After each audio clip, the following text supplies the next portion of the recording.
Hello. Hello. जी hello, फारिज Qadri बोल रहा हूँ सर, नागपुर महाराष्ट्र से। बोलो। सर आपसे बात हो रहा मेरा? कौन बोल रहे हैं? फारिज कादरी बोल रहा हूँ मैं। किसे किसे बात करनी है? सर अन्ना हजारी सर। हाँ, बोलिए।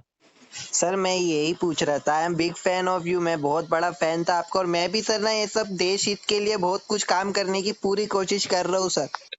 हम्म, तो सर आई एम मोटिवेशन, इसमें मैं 2 मिनट बात कर सकता सर आपसे प्लीज?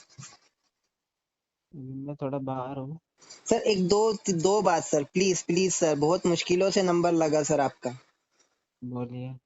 सर मैं यही बोल रहा था, आप जबरदस्त जबरदस्त प्रोटेस्ट करे अभी तक के, माशाल्लाह हर काम ए टू जेड हुआ, लेकिन सर आप अभी ये पेट्रोल प्राइस 110 रुपये हो गया, कोई आंदोलन नहीं, किसान रोड पे बैठे उस पे भी आप कुछ भी नहीं बोले। तो सर आप कहीं ना कहीं बीजेपी से गठबंधन तो नहीं है आपका अंदरूनी?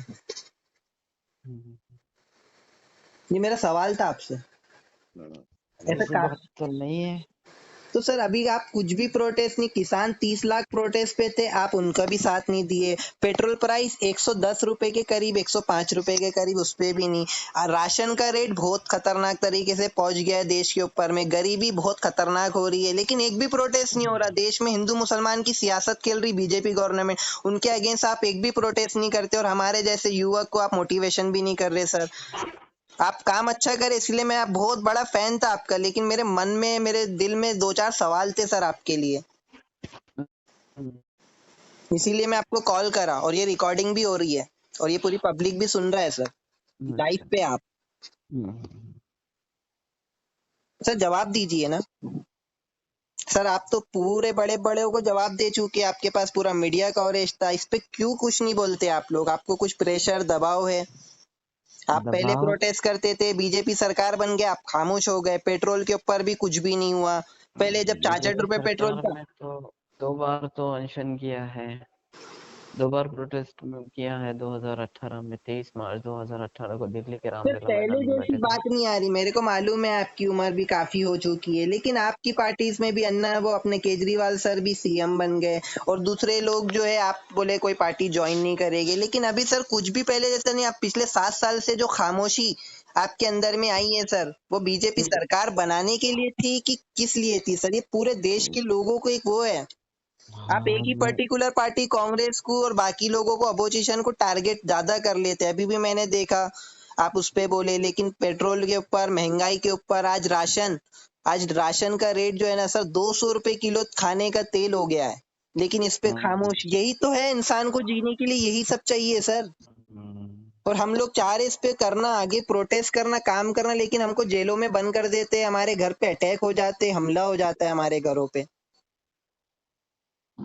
और सर आपसे हमारे को मोटिवेशन थी, आपसे एक हिम्मत थी, और सर आप भी इस तरीके से हर चीज अगर पेड हो जाएगा तो कैसा होगा सर?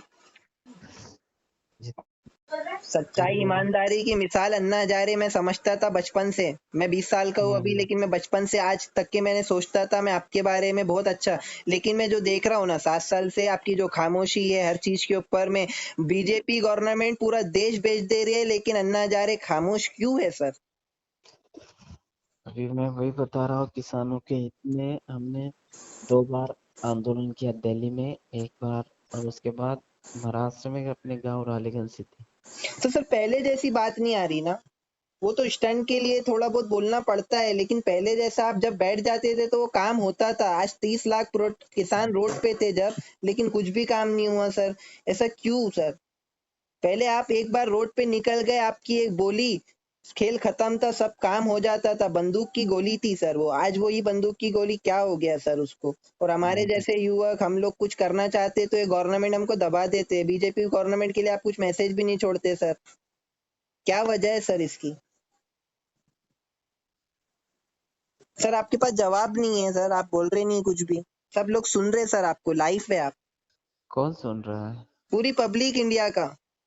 अच्छा, इंडिया के पब्लिक मैं सुन। फारिस कादरी हूँ, अभी सोशल मीडिया पे थोड़ा बहुत एक नाम अपने उस पे मैंने किया, क्योंकि मैं काम वैसा करता हूँ, मैं नफरतों के खिलाफ हूँ, जो हमारे देश में बीजेपी जो बीज बोया हिंदू मुसलमान वाला, मैं उसके अगेंस्ट हूँ। हम्म, मेरा मतलब है डेवलपमेंट, एजुकेशन, लोगों को रोजगार मिलना, ना कि भूखमरी से लोग एक टाइम का खा के सो रहे। वो देख के मेरा दिल रहा नहीं जा रहा। मैं भी ये उम्र में खेल कूद पढ़ाई लिखाई छोड़ के, सब कुछ छोड़ के मैं इस सब चीजों में लगा हुआ हूँ सर, क्योंकि मेरे को आपको देख के एक मोटिवेशन हुआ था कि सर भी है, कोई तो है कुछ कर रहा, तो अपन भी कर सकते हैं, देश बदल सकते हैं। ये मेरे दिल में एक जज्बा था, लेकिन वो जज्बा लोगों को करप्शन देख देख के टूट रहा है। तो उसके लिए मैं क्या करूं सर अब? देखिए, जितना बन पाया हमने तो करने की कोशिश की है हर बार।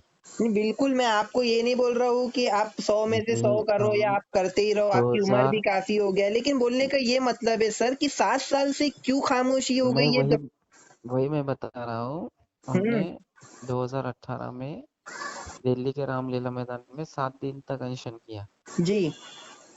किसानों की भलाई के लिए। हम्म।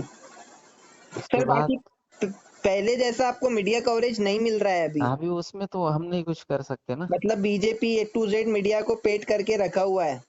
वो हम नहीं कुछ ये कर सर सकते आप ना। खुल हम के स्टेटमेंट क्यों नहीं 2011 देते में सर, भी गवर्नमेंट्स के अगेंस्ट, इसके अगेंस्ट? 2011 में भी हमने मीडिया को नहीं बुलाया था ना। बरोबर सर। अभी आपके लिए बीजेपी के लिए क्या ओपिनियन है आपकी? आपकी पर्सनल ओपिनियन पब्लिक को इसमें है, क्योंकि लाखों करोड़ों लोग आपको सुनते हैं सर, क्योंकि आपको एक ओपिनियन दो कि बीजेपी सरकार जो कर रही है वो अच्छा है कि गलत है? किस चीज में? सर पूरा देश बेच चुके हैं आज। 105 रुपए लीटर पेट्रोल हो गया है, और महंगाई तो हद से ज्यादा होते जा रही, गरीब भूख से मरते जा रहे हैं, और हमारे जो है मोदी जी हर चीज हम्म, प्राइवेट करते जा रहे हैं। आज रेल बेच दी है सर, हर चीज बेच दे रहे हैं, पूरे देश की संपत्ति मोदी जी बेच दे रहे हैं। उसके हम्म। बारे में आप क्या बोलेंगे सर? क्या है, ऐसे तो कोई देश का भवितव्य नहीं है। जी सर। देश का इसमें कोई भविष्य नहीं है। तो सर भविष्य तो इसमें आपको बोलना चाहिए ना खुलकर सर, कि नहीं, जो हम गलत है। हमने हम तो हर चीज में बोले ही है तो हमने। सर अभी भी आपको लाखों लोग सुन रहे, तो उसमें भी आप बोलिए ना सर प्लीज, क्योंकि आप बीजेपी जो कर रहा है वो सही है गलत है? बीजेपी जो सरकार ने जो वादे करे थे वो पूरा वो तोड़ रहे हैं, उसके ऊपर में लोगों को प्रोटेस्ट करना चाहिए, लोगों को जी एकजुट जी होना जी, चाहिए, नए अन्ना हजारी बनना लोगों चाहिए। को रास्ते पे उतरना होगा। ये अकेले अन्ना हजारे या अकेले कोई एक बंदा नहीं काम कर सकता। बिल्कुल बिल्कुल हर बिल्कुल किसी सर। को आवाज उठानी है। हर कोई सोचता है कि दूसरे ने करना है। जी। ये जब तक हम अपने से शुरुआत नहीं करेंगे तो कोई चीज संभव नहीं बिल्कुल है। बिल्कुल। अगर हर बार सोचेंगे कि अगर ये अन्ना हजारे करेगा, ये अमका करेगा, ये तमका करेगा, फिर जी अच्छा होगा, जी या ये बोलेगा तो फिर अच्छा होगा, फलाना होगा, तो जी। इससे तो क्या हम ऐसे ही रहेगा ना। सिचुएशन तो कोई बदलेगा नहीं। बिल्कुल सर, अब लेकिन मैं पारिश का अब आज भी बोला हूँ सर। सुनिए ना। अब अन्ना हजारे जी की उम्र जी 84 साल हो गई। जी। वो 84 या कब तक बरोबर। कब कितने दिन वो अनशन करेंगे, कितने दिन वो भूखे रहेंगे, कितने दिन बिल्कुल रास्ते सर पे बिल्कुल, इसीलिए मैं आप पे इल्जाम और नहीं लगा रहा था। ऐसे हम्म। अगर अगर ऐसे लोग सोचते रहेंगे कि वही काम अन्ना ने करना है, वो काम इसने करना है, वो काम हम्म। अपने करना है, तो ऐसे तो कोई सूरत बदलेगा नहीं देश का। बिल्कुल सर, मैं भी प्रोटेस्ट करा, मैं भी नहीं नहीं, बोलता हूँ सुनिए इनके ना। अगेंस्ट, लेकिन मैं जेलों में बंद कर देते सर, घर पे गुंडे आ जाते हैं सर। यही तो शुरुआत है ना। अभी शुरुआत में ही ऐसा हो रहा है ना। हम्म। अभी अन्ना हजारे बनने में इतना समय चला गया। जी। एक ऐसे 1-2 दिन में तो अन्ना हजारे नहीं बने ना। बिल्कुल। उन्हें भी जेल में जाना पड़ा। जी। उन्हें भी वैसे ही झूठे केसेस में फंसाकर उन्हें भी जेल में डाला गया। बरोबर। तो ऐसे नहीं, थोड़ी दिक्कतें तो आएंगी और जरूर आएंगी। जी अगर बिल्कुल। दिक्कतें नहीं आएंगी तो आपकी कसौटी कैसे रहेगी मतलब। ये भी बात बिल्कुल परफेक्ट है सर। अगर आपको पूरा इतनी आसानी से मिल जाता तो हर हम्म। कोई अन्ना हजारे बनता। बरोबर।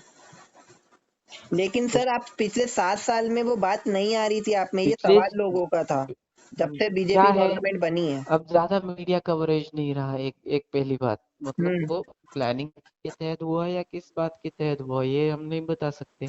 मतलब हाँ, इसका मतलब सिंपल सा यही है सर कि बीजेपी से पूरी मीडिया बिका हुआ है। अभी वो दिख रहा है सामने भी, जनता को पता है, बोलने की जरूरत किसी को भी बिल्कुल नहीं सर, है। यही चीज हमको खुल के बोलना चाहिए सर, क्योंकि बीजेपी पूरा देश बर्बाद कर देगा। इसीलिए आप जैसे बड़े लोग अगर बोले ना, तो हम जैसे बच्चों अभी में एक हिम्मत आती सर। जैसे हमने प्रोटेस्ट किया विरोध दिल्ली में जी 2016। बरोबर और उसके बाद वन रैंक वन पेंशन जो सैनिकों के लिए, जी तो उसके लिए भी प्रोटेस्ट किया बरोबर जब सर। बीजेपी सर हमारे 18 में युवकों के लिए दो आपका क्या मैसेज है सर? 2019 में जी जी हम युवकों के लिए आपका क्या मैसेज है सर? हमको क्या करना चाहिए? हमको देश को बचाना है तो क्या करना चाहिए सर? पूरा देश बर्बाद हो रहा है हमारी आंखों के सामने।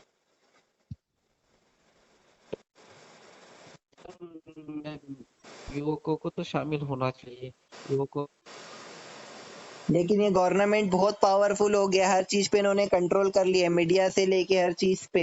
लेकिन हम लोग कुछ भी नहीं कर सकते, हम निहत्थे हो गए सर पूरा। लेकिन मैं मरते दम तक के फारिस कादरी ने मैं ऐलान करा हूँ सर, मेरे को कोई पॉलिटिकल से कोई इंटरेस्ट नहीं है, मेरा ठीक ठाक बिजनेस है, मैं अपना काम वगैरह छोड़ के मैं सिर्फ ये देश हित में जो बात कर रहा हूँ, मैं जो रोड पे निकल के आज छोटा मोटा मेरे से जो काम हो पा रहा है मैं वो पूरी कोशिश कर रहा हूँ। लेकिन सर वही हो रहा है कि केसेस होते, ये होता वो होता, बदनामी करते ये लोग कि कोई कुछ बोलता है। इसीलिए आपसे एक मोटिवेशन था, आपसे बात करने की एक वो थी सर। थैंक यू सर, आप काफी टाइम दे दिए सर, शुक्रिया।